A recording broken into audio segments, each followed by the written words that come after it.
So I think it was in the module, I don't know, remember which one, but like analyzing libraries or something like that. But at one of the beginning of the videos, you mentioned that it was kind of unrelated to this topic, the memento topic and that video, but it happened to be at the beginning of that video and it made me think of this.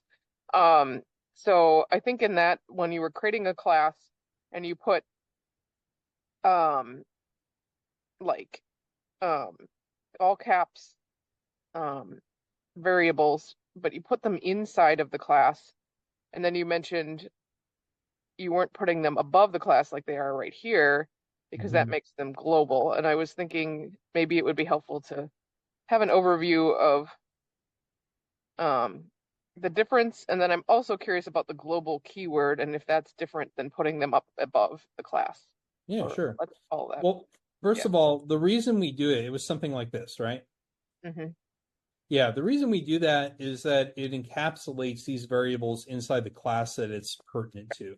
Yeah. And that's probably a better way to design this class because we never reference state A and state B outside of state machine, right?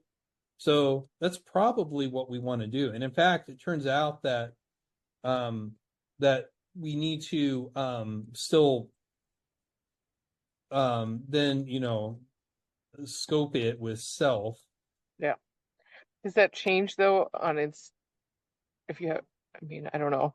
So this is probably a good way to organize this because then what happens if we have it at the top level is that it becomes possible for other code to depend on these variables.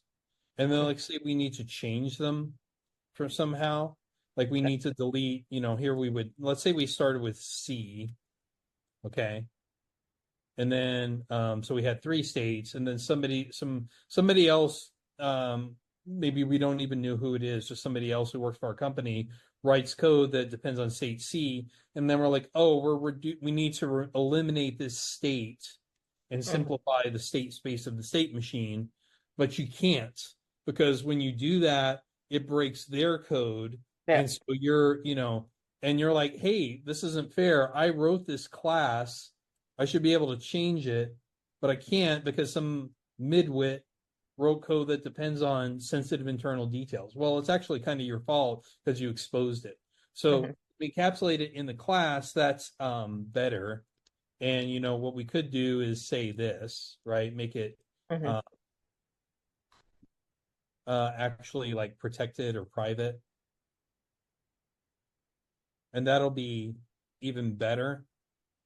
And then nobody can use it unless they subclass it, or if we actually just make it private, then it's even more strict. Nobody can use it except here, right?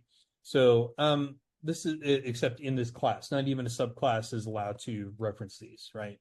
Right. And then if somebody still depends on it, then you have a strong argument that it's their fault and not your fault. So you can use that to force them to change it so that you can deploy the code the way you want.